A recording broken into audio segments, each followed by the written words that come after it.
Why don't I have a microphone? Do you have a microphone? I do, but I can barely hear it. It says it's working, so I'm going to go with that. It says it's okay. If you can't hear me, just put it in the chat. Let me know. I can just barely hear my microphone in my headset. So let me just check one quick little thing here. See what might be the problem. We'll do this one, and we'll try this one. And nothing seems to be helping. Okay, fine. We'll just go with that then. Merry Christmas. Happy Hanukkah, whatever you're celebrating. I hope it's merry and I hope it's happy. Yeah, it's welcome to the Jay Sheldon Show. We've got the illusion, the hallucination that we all may have been living in for decades. More digital danger, and we will be celebrating Christmas. So we'll have that all coming up tonight on the show.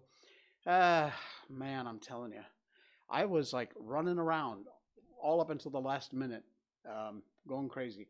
So yeah, let's get you updated. You seem a little disjointed tonight. I am.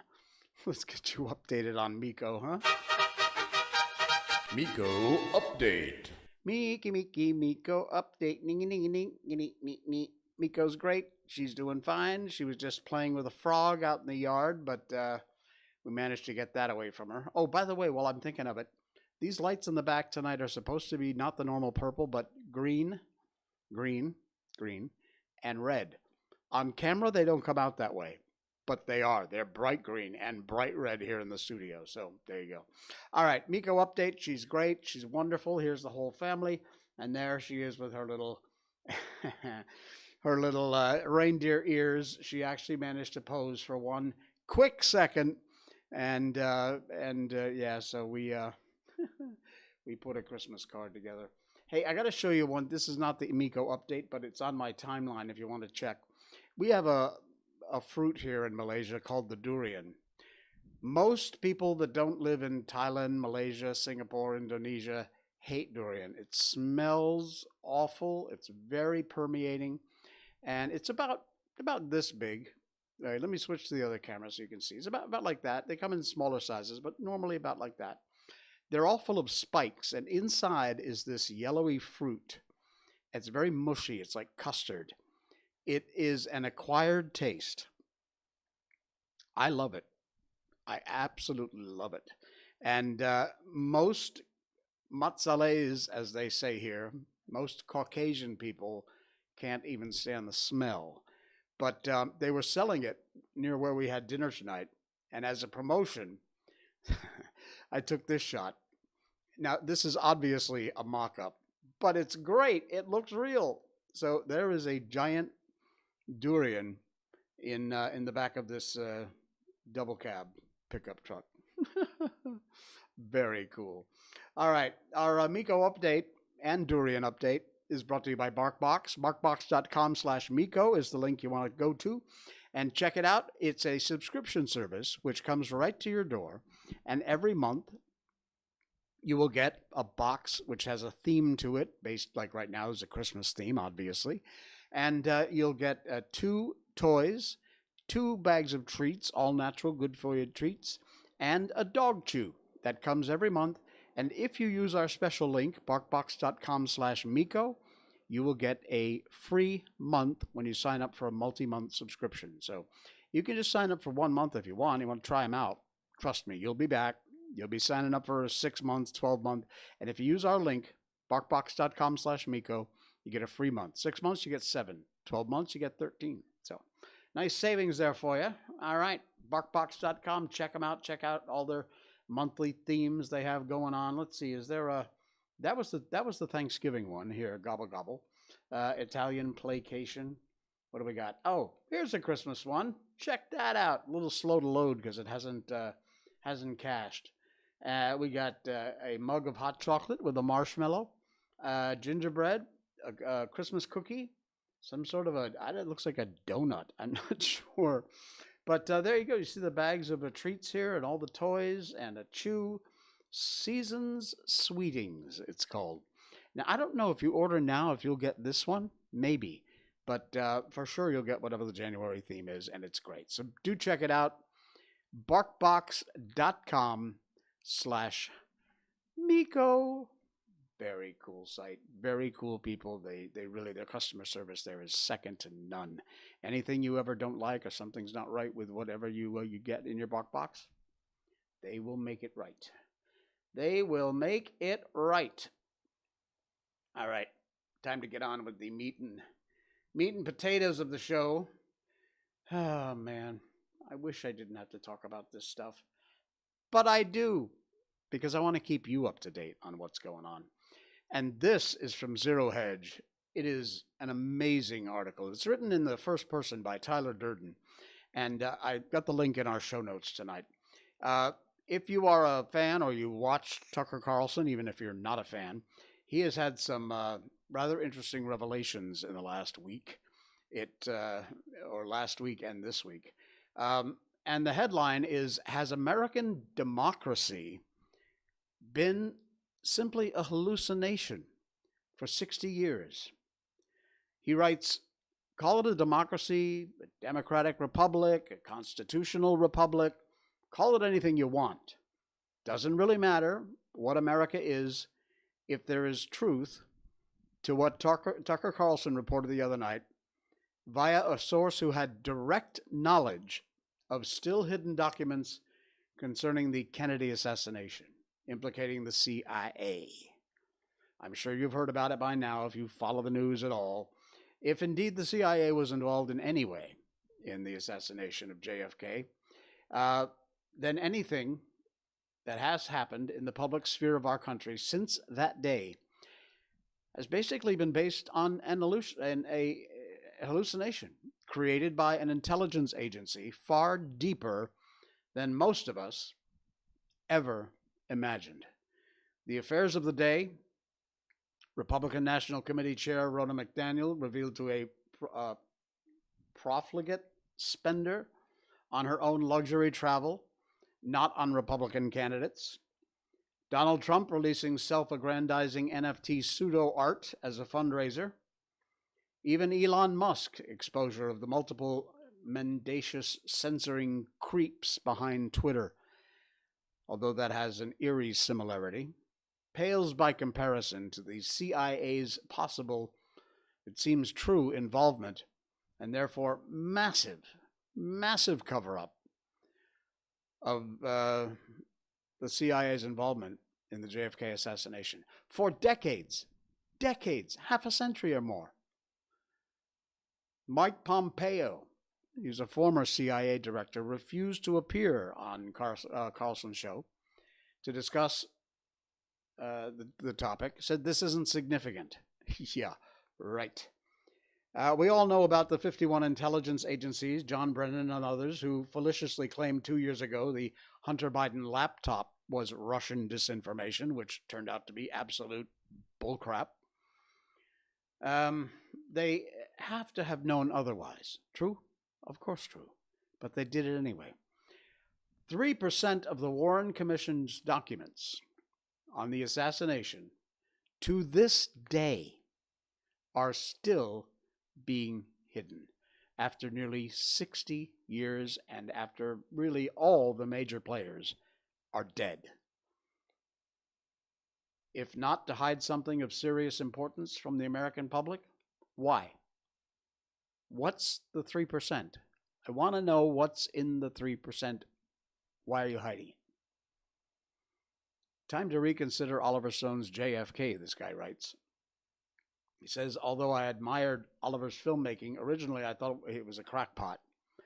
The Kennedy assassination has special ramifications. And he writes, this writer says, I can't remember seeing anything more inexplicable in my life. How could this have been allowed to happen only hours after the assassination?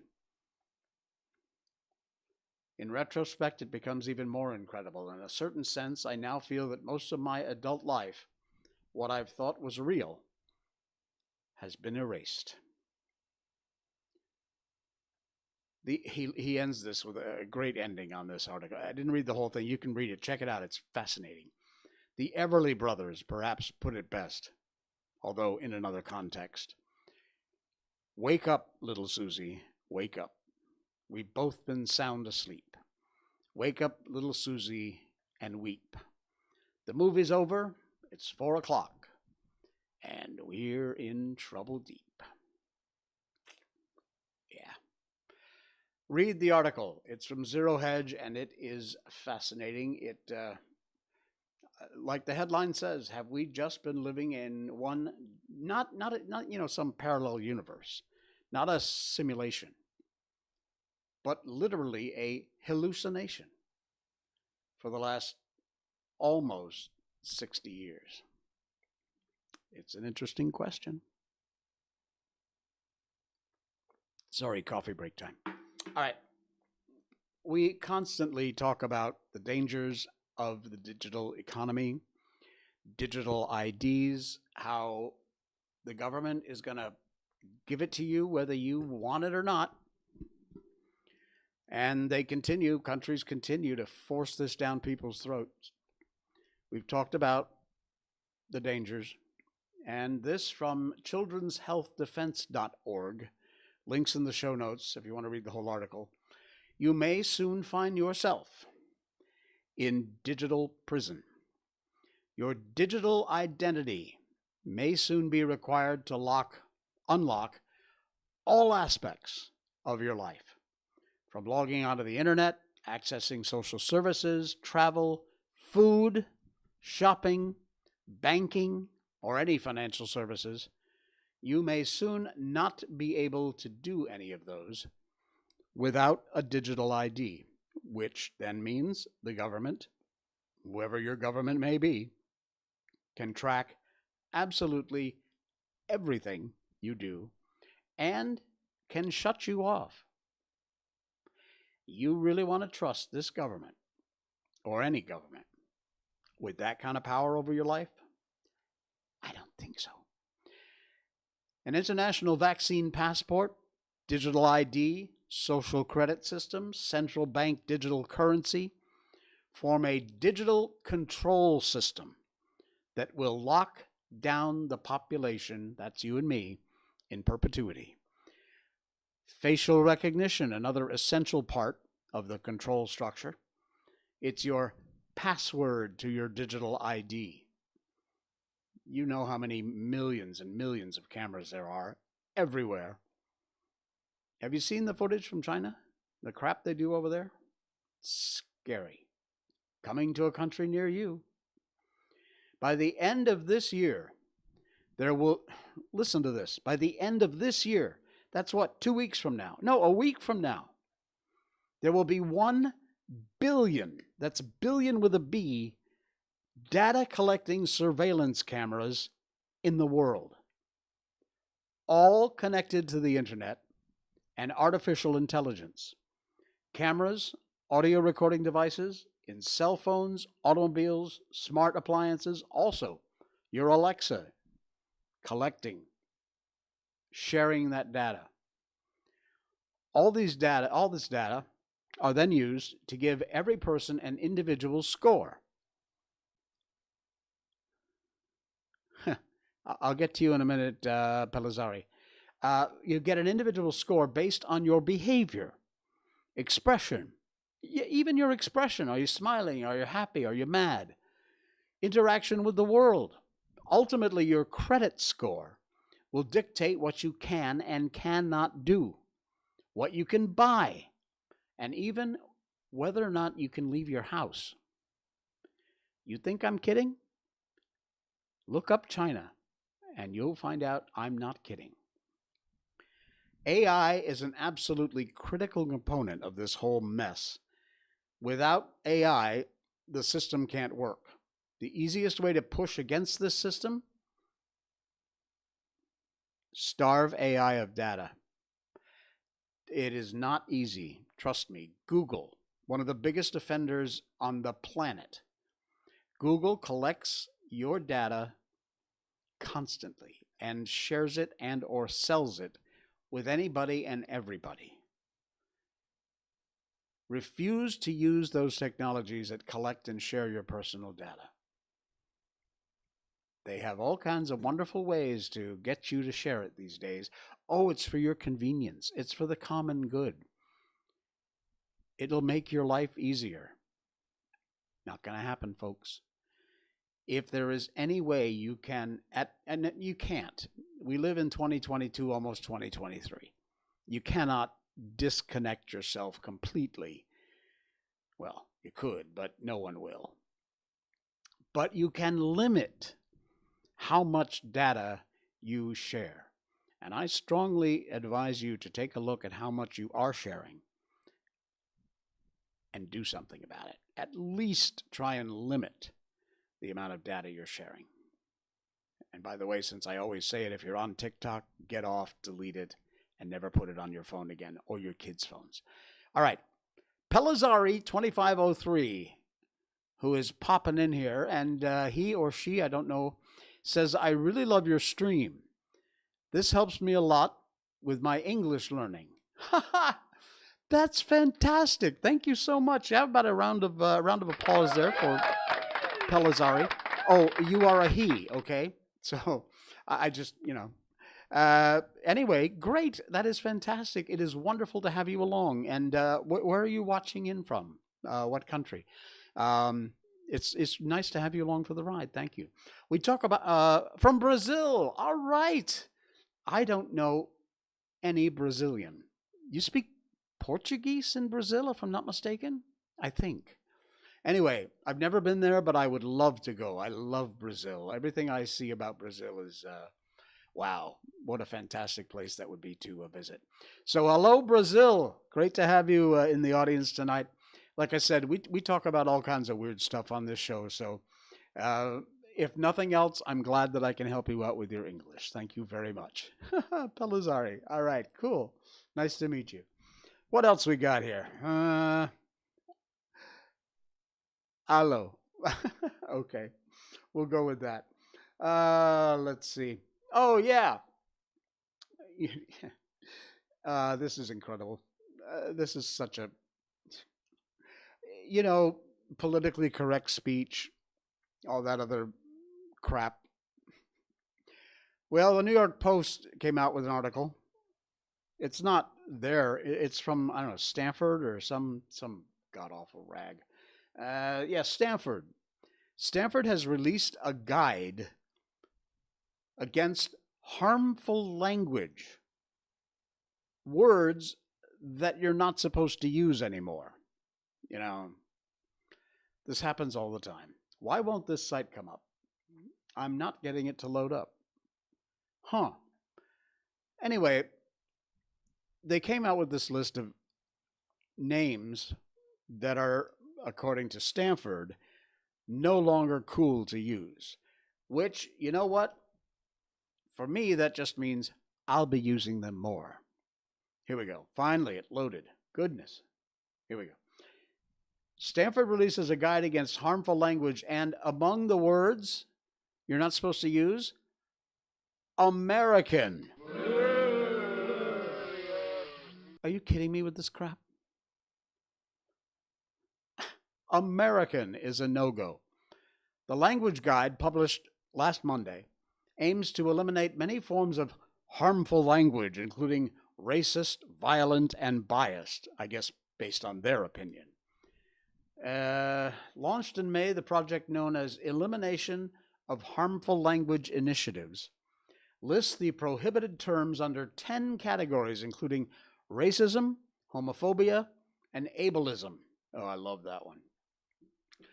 Under the section titled Imprecise Language, the guide advises readers to replace the term American with U.S. citizen.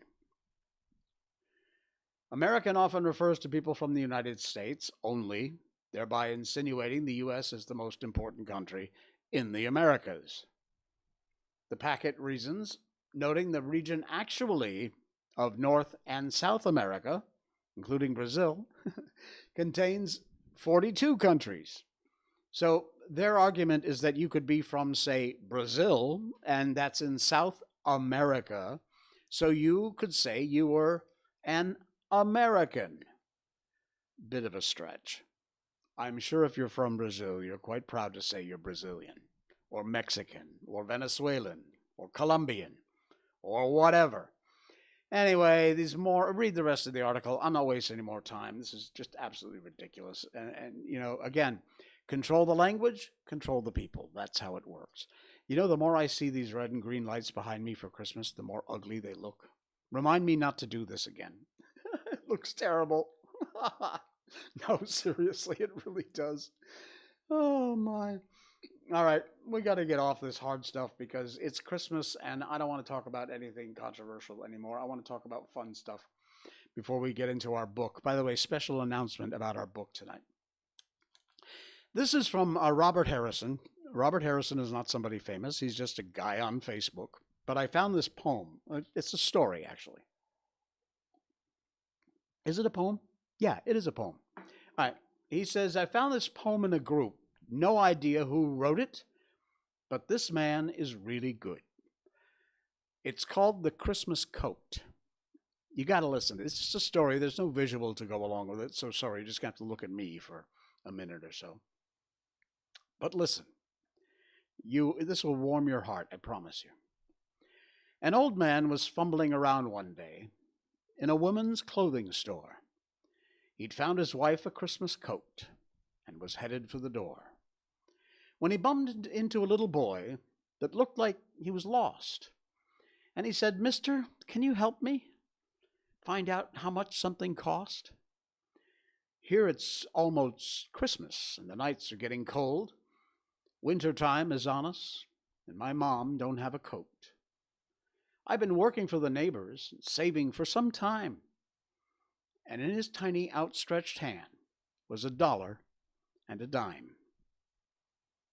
His gaze went from that big-eyed boy to that pretty Christmas coat, and he finally cleared away the lump in his throat. He said, Son, that's just what this coat costs. We're lucky we found her. I turned around and gave a wink to the lady at the counter. She put it in a pretty box, wrapped it up just so, and went off in the back and found a big red Christmas bow. He said, I thank you for your help, sir, and I kindly thank you, ma'am. I hope y'all are going to have a big Christmas, 'cause I know I am. Well, the old man walked home busted, except for the $1 and the dime, thinking he'd just have to buy the coat another time. He told his wife that Christmas this year wouldn't be much fun, and he gently took her in his arms and told her what he'd done. She said, Why, you old softy, I wouldn't trade you for a farm.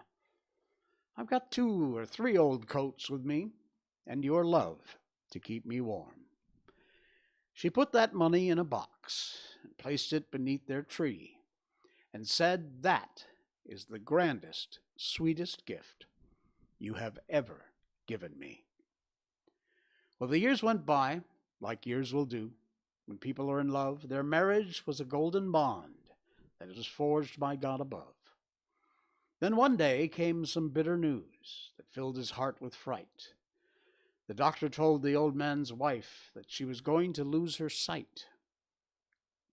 He said, There's an operation we can do, but it puts me on the spot, 'cause it's quite complex procedure and it's going to cost a lot.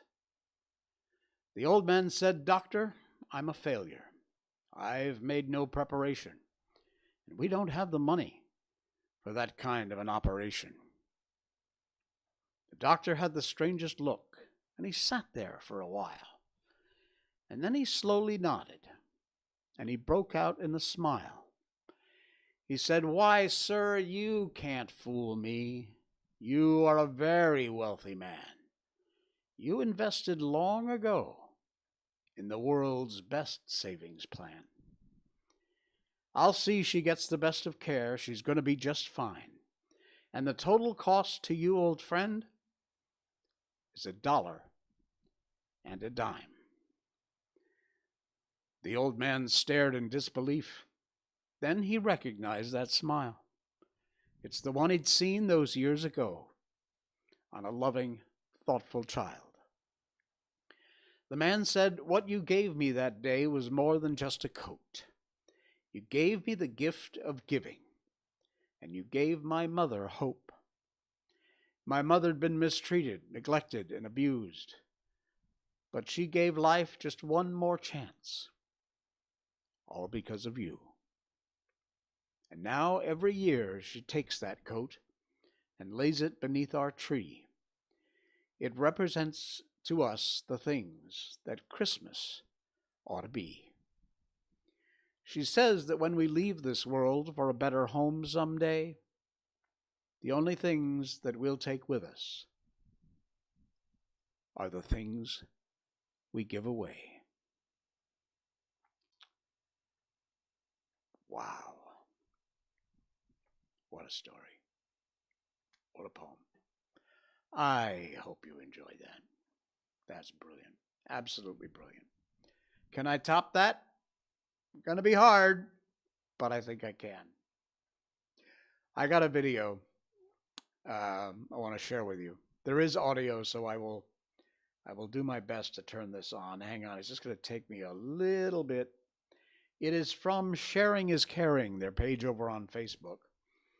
And you got to check. I hope the audio will work. Give me just a second here. Set it up for you. As you can see, this little girl, not sure how old she is staring at this guy who happens to be in jeans and a red shirt. And he's bald with white hair on the sides of his head and a big fluffy white beard, and looks for all the world like Santa Claus. And you know what? Who's to say he isn't? Now, when you get approached by what looks like maybe a little 6 or 7-year-old, chances are these days a lot of people are just going to tell you to go away or ignore you. Well, take a look. Again, I hope the audio works. At what this amazing old man did for this little girl. What do you think? Santa, I've been told a lot worse. Have you been a good girl this year? You have. Wow, that's real pretty nails. Are you getting ready for Christmas? Put up your tree yet? Oh, right. Is it pretty? Oh, that sounds nice. Tell Santa what you're going to leave him. What you going to put out for me this year? Can I eat them all? What are you going to leave for Rudolph? Okay, I have to share with the reindeer. I get one, the reindeer get the rest. They eat grass though. You're right, they do. But up North Pole, grass is pretty hard to come by. It's all snow grass.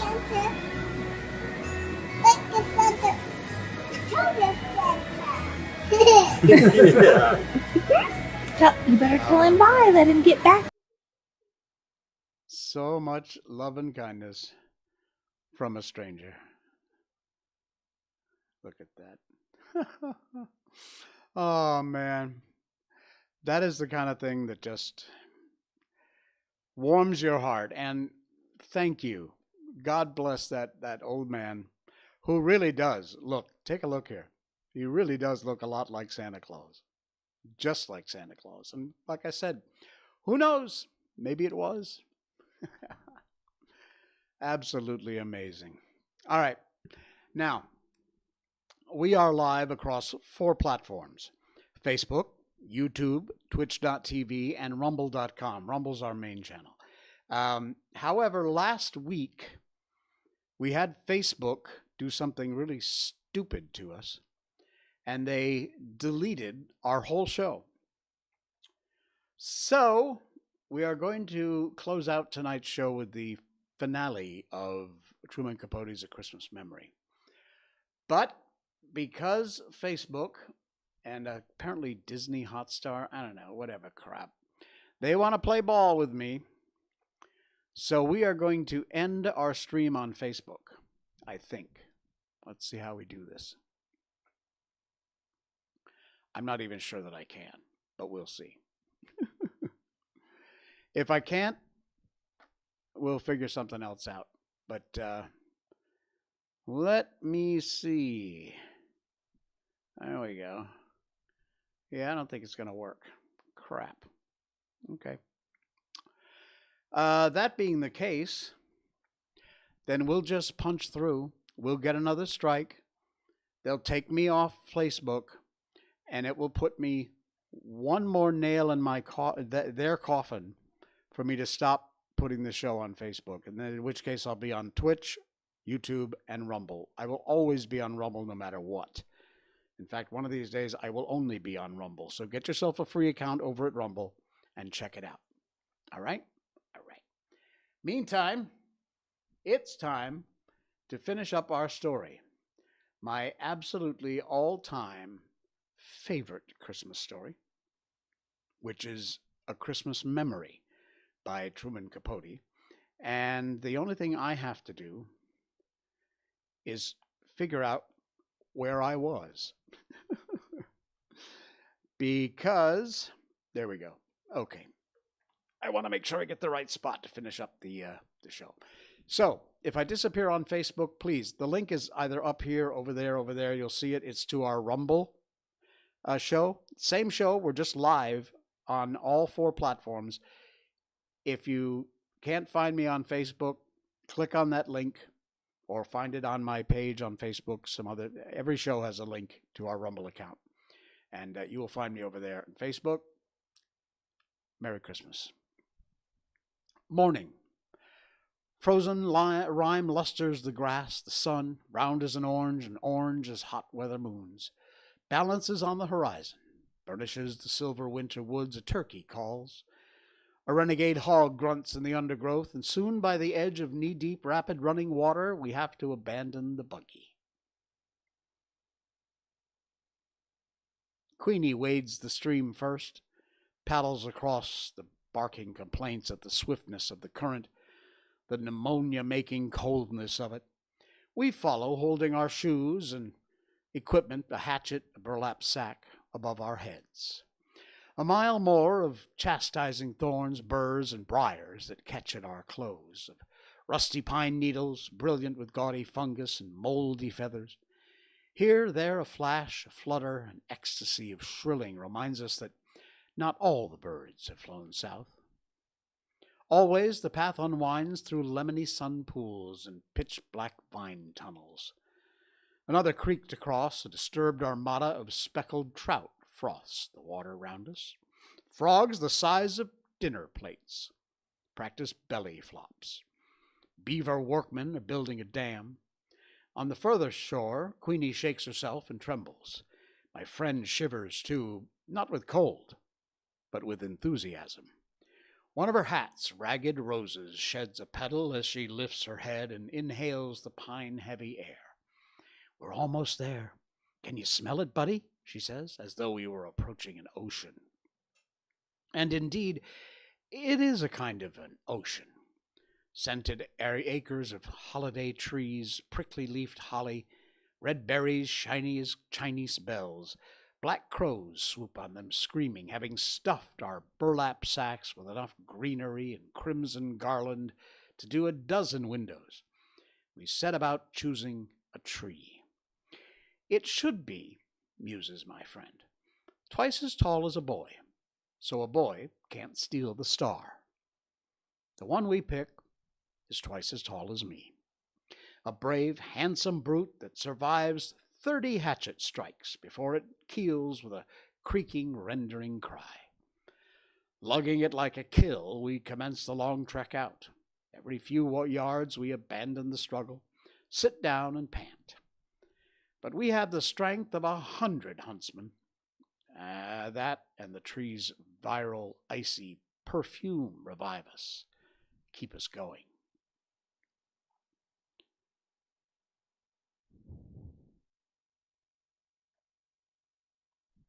Many compliments accompany our sunset return along the red clay road to town. But my friend is sly and non-committal when passer-bys praise the treasure perched on our buggy. What a fine tree! Where did it come from? Oh, yonder ways, she murmurs vaguely. Once a car stops and the rich mill owner's lazy wife leans out, whines, "I'll give you 2 bits for that old tree."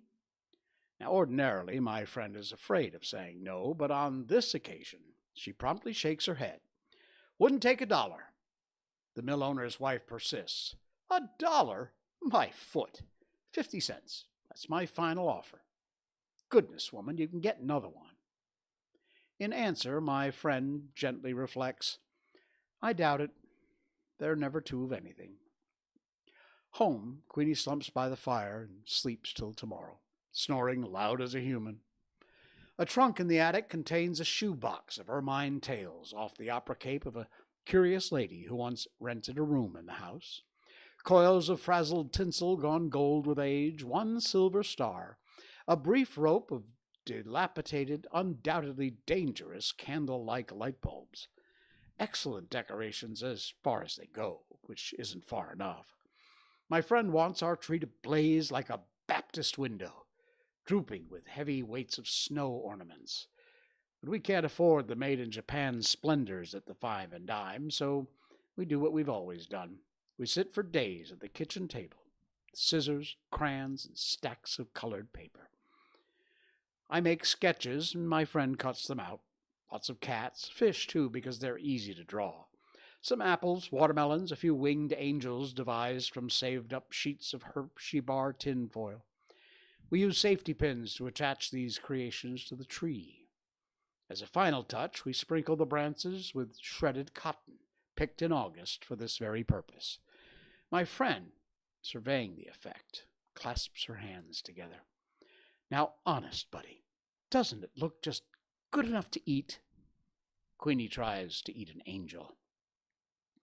After weaving and ribboning holly wreaths for all the front windows, our next project is the fashioning of family gifts. Tie-dyed scarves for the ladies, for the men a home-brewed lemon and licorice and aspirin syrup, to be taken at the first symptoms of a cold or after hunting. But when it comes time for making each other's gift, my friend and I separate to work secretly. I'd like to buy her a pearl-handled knife, a radio, a whole pound of chocolate-covered cherries. We tasted some once, and she always swears, "I could live on 'em, buddy. Lord, yes, I could." And that's not taking his name in vain. Instead, I'm building her a kite. She'd like to give me a bicycle. She said so on several million occasions. If only I could, buddy. It's bad enough in life to do without something you want. But confound it, what gets my goat is not being able to give somebody something you want them to have. Only one of these days I will, buddy. I'll locate you a bike. Don't ask me how. Steal it, maybe. Instead, I'm fairly certain she's building me a kite. Same as last year, and the year before, and the year before that. We exchanged slingshots. All of which is fine for me, for we are champion kite flyers who study the wind like sailors. My friend, more accomplished than I, can get a kite aloft when there isn't enough breeze to carry clouds. Well, Christmas afternoon, we scrape together a nickel and go to the butcher's to buy Queenie's traditional gift, a good gnawable beef bone. The bone, wrapped in funny paper, is placed high on the tree near the silver star. Queenie knows it's there. She squats at the foot of the tree, staring up in a trance of greed. When bedtime arrives, she refuses to budge. Her excitement is equaled by my own. I kick the covers and turn my pillow as though it were a scorching summer's night. Somewhere a rooster crows falsely, for the sun is still on the other side of the world. Buddy, are you awake? It is my friend calling from her room, which is next to mine. and an instant later she's sitting on my bed holding a candle. "Well, I can't sleep a hoot," she declares. "My mind's jumping like a jackrabbit. Buddy, do you think Mrs. Roosevelt will serve our cake at dinner?" We huddle in the bed. She squeezes my hand. "I love you. Seems like your hand used to be so much smaller. Guess I hate to see you grow up." "When you're grown up, will we still be friends?" I say always, but I feel so bad. "Buddy, I wanted to give you a bike. I tried to sell my cameo Poppy gave me, Buddy." She hesitates as though embarrassed. "I made you another kite." And then I confess that I made her one too, and we laugh. The candle burns too short to hold. Out it goes, exposing the starlight, the stars spinning at the window like a visible caroling that slowly, slowly daybreak silence. Possibly we doze, but the beginnings of dawn splash on us like cold water. We're up, wide awake, and wandering while we wait for the others to waken. Quite deliberately, my friend drops a kettle on the floor. I tap dance in front of closed doors. One by one, the household emerges, looking as though they'd like to kill us both. But it's Christmas, so they can't. First, a gorgeous breakfast. Hominy grits, honey in the comb, flapjacks, and fried squirrel, which puts everyone in a good humor except my friend and me. Frankly, we're so impatient to get at the presents we can't eat a mouthful. Well, I'm disappointed. Who wouldn't be? Socks, Sunday school shirt, some handkerchiefs, a hand-me-down sweater, and a year's subscription to a religious magazine for children, The Little Shepherd. Makes me boil, it really does. My friend has a better haul. A sack of satsumas, that's her best present. She's proudest, however, of a white wool shawl knitted by her married sister. But she says her favorite gift is the kite I built her. And it is very beautiful, though not as beautiful as the one she made me, which is blue, scattered with gold and green good conduct stars, and moreover my name is painted on it. Buddy. Buddy, the wind is blowing. The wind is blowing, and nothing will do till we've had a run up to the pasture below the house where Queenie has scooted to bury her bone, and where, a winter hence, Queenie will be buried too. And there, plunging through the healthy waist-high grass, we unreel our kites, feel them twitching at the string like sky-fish as they swim into the wind. Satisfied, sun-warmed, we sprawl on the grass, peel satsumas, and watch our kites cavort. Soon, I forget the socks and the hand-me-down sweater. I'm as happy as if we'd already won the $50,000 grand prize in that coffee naming contest. "How foolish I am," my friend cries, suddenly alert, like a woman remembering too late she has biscuits in the oven. "You know what I've always thought?" she asks in a tone of discovery, and not smiling at me, but a point beyond. "I've always thought a body would have to be sick and dying before they saw the Lord. And I imagine that when he came, it would be like looking at a Baptist window, pretty as colored glass with the sun pouring through, such a shine you don't know it's getting dark. And it's been a comfort to think of that shine taking away all the spooky feelings. But I'll wager it never happens. I'll wager at the very end, a body realizes the Lord has already shown himself. That things as they are." Her hand circles a gesture that gathers clouds and kites and grass and Queenie pawing the earth over her bone. Just what they've always seen was seeing him. As for me, I could leave the world with today in my eyes. This is our last Christmas together. Life separates us.